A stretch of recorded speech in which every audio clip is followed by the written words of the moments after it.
With COVID cases finally dying down, I was able to schedule my first business trip in over a year to Wisconsin. Because it was a conference, it was easier to drive with all the gear for the show in the back of my car. And so I took my trusty co-pilot with me, my youngest son, because he's in school virtually, and so why not?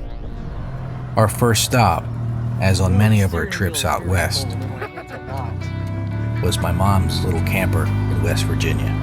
In the morning we headed north from West Virginia through Maryland into Pennsylvania, and by the time we hit Ohio, we were getting almost winter-like weather. There was even snow on the ground. Our destination for this day was Sandusky, Ohio, on Lake Erie, one of the Great Lakes. It was very rough weather, but I got to drive around the little town and check it out before the sunset.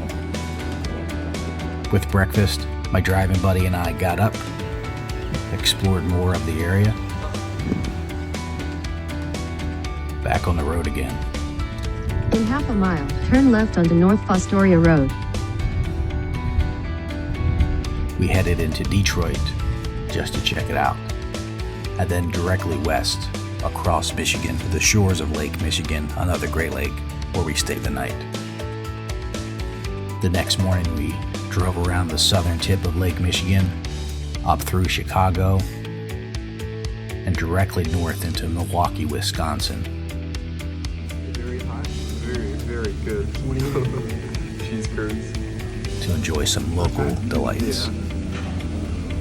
Scale of 1 to 10, how good are they? 8. 8.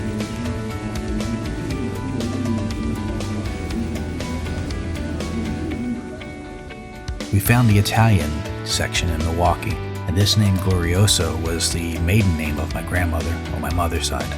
So cool to see. Then from there due west to my conference.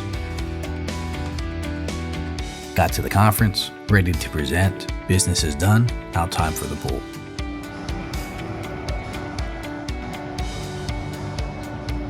We did the drive home in 2 days rather than the 3 days up, down through Chicago, Indiana. Long drive. Our car even hit 45,000 miles on the odometer. Finally back to Ohio, Pennsylvania,